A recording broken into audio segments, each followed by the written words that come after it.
from Fargo and serving you on TV, online, and on the go. This is Valley News Live at 6.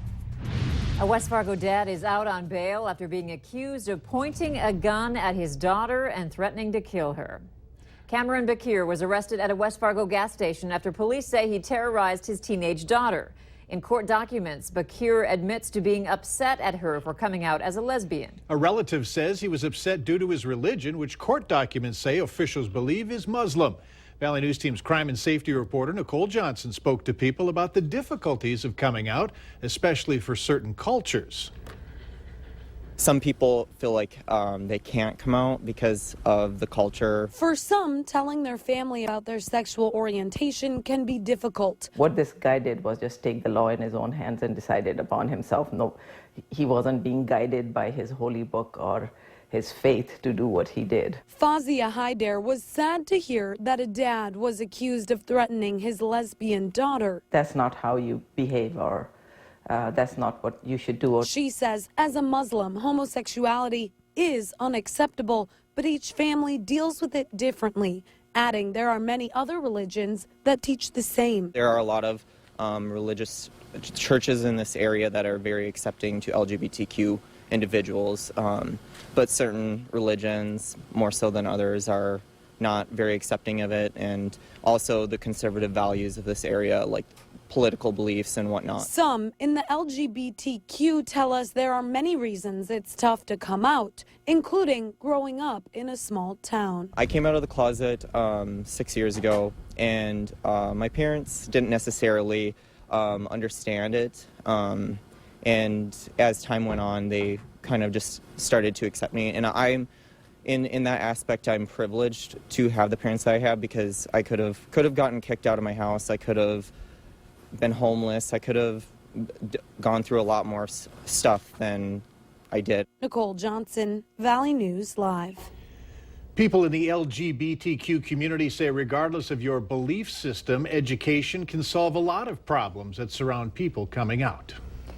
We saw some light snow flurries last night and this morning, but is it expected to warm up? Let's head over to Hutch Johnson for a first look. Hutch? As a hint, that sky cam showing the glowing sunshine out to the west has some good things in the future. But as we look into the evening planner for tonight, clouds continue to spill through the valley and western portions of Minnesota. Cannot rule out an isolated flurry, but by and large, it's going to be pretty quiet. Our wind is shifting around to a southerly direction. We'll be in the 20s, mid or upper 20s for most areas through the evening. Now, those south winds will help bring things a little milder, but maybe not just a little. Take a look at this. Air masses are battling. We've been cold, but that green and the yellow you see for Friday and Saturday, possible record temperatures. I'll have details in your hour-by-hour forecast, what you can expect here in just a few minutes. You're saying there's a really good day coming up, a couple of them. It could be a couple warm ones out there. You may want to get the lawnmower tuned up. Thank you, Yes. Hutch. All right, MNsure has found over 130,000 people who were not eligible for the program they enrolled in. So what does this mean if you're a Minnesota taxpayer? Minnesota may have just overpaid $271 million of your hard-earned dollars. Here are a few things the report from Americans for Tax Reform found from that audit. First, the Department of Human Services failed to verify people who enrolled in public health care programs through MNsure, which prompted the department to overpay for health care benefits. Also, a few working in the Human Services Department didn't have proper training, which led to multiple errors. Problems with Social Security numbers, immigration status, or even household income were never resolved through MNsure enrollment, which then slowed down the application status and risked fraud for those enrolled. According to data compiled by FreedomWorks, enrollees in MNsure now face a premium increase of 50%. Tonight, exclusive video of a high-speed chase and crash that landed a Grand Forks woman in jail. 22-year-old Haley Eno faces numerous charges, including reckless endangerment, possession of meth with intent to deliver, fleeing in a motor vehicle, and driving under revocation.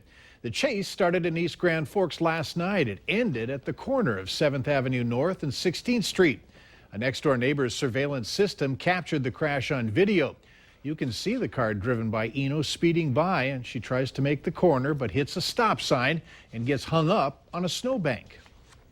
I got to witness the the vehicle hit the corner and everything. And by that time, I was outside. Okay, all right. Any idea what was going on? No, I just heard him coming down the street, and next thing you know, there's a car on the curb. Police add that Eno had a male passenger who has not been charged with anything. However, East Grand Forks police say they'll be adding a charge of fleeing police officer in Minnesota to Eno's long list of charges. 2 North Dakota men are facing drug charges after police found methamphetamine during a routine traffic stop. A Valley City police officer stopped a driver around 2:30 a.m. yesterday for allegedly making a turn with the wrong signal. Police say the driver, Gabriel Hansen of Jamestown, admitted his license was under suspension.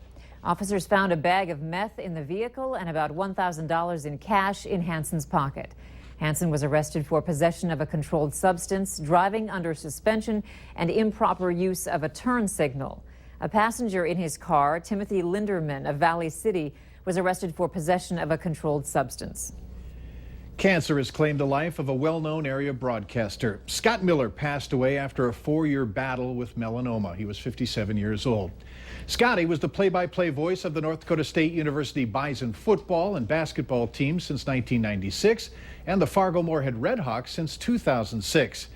He had a real gift. He provided his listeners with more than just a call of what was going on.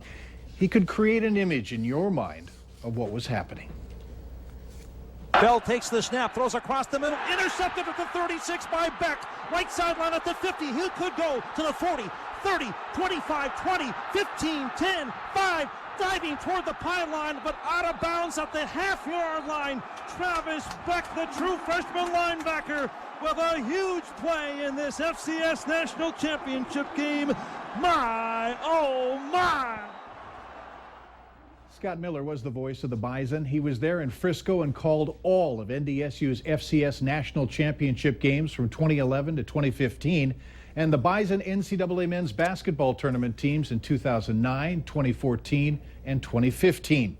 In honor of Miller, the Newman Outdoor Field press box will be dedicated as the Scott Miller press box by the Redhawks on opening night of the 2016 season.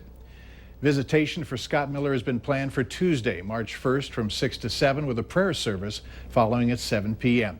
His funeral will be at 11 o'clock on Wednesday, March 2nd. The Geske family lost their home and many of their personal belongings during a fire just before Christmas. And tonight, the Fargo community is coming together at Ben Franklin Middle School for a benefit performance by the Red River Valley Veterans Concert Band. Valley News Team's Natalie Parsons joins us live now with more. Natalie? Thank you, Andrea. I am currently in the middle school's lobby leading to the auditorium, which is already starting to fill up. The Red River Valley Veterans Concert Band is set to take the stage in about 20 minutes. They're here to support the Geske family and celebrate their survival and safety. They're also paying tribute to the emergency responders who came to the family's rescue. Tonight's concert will run about 90 minutes with a brief intermission. It's free to the general public, and they are taking free will offerings for the Geske families. Reporting from Ben Franklin Middle School, Natalie Parsons, Valley News Live. All right, thank you, Natalie. And we'll have much more on this story coming up tonight on Valley News Live 10 at 10. For the past 2 months, I've been on a fitness journey. My goals were simple, very much like others right here in the Valley. Lose weight, get into better shape, and develop a lifestyle to support the first 2 goals. I've been getting some help from Sanford's Wellness Center, but that assistance is soon coming to an end, and it leaves me with a real challenge of trying to sustain the journey that I've been on. Look for that story tonight on Valley News Live 10 at 10, where I'll also be updating my weight and sharing some test results from earlier this week. I can't wait to see it. Yeah, the last I can't wait to share it. Yes, all right. Grand Forks Police give some children a chance to get to know those who wear the badge. That story later on Valley News Live at 6. And a snow system continues to really take hold across the northeastern United States. For us, much quieter and very warm weather ahead. Details about possible record highs are next.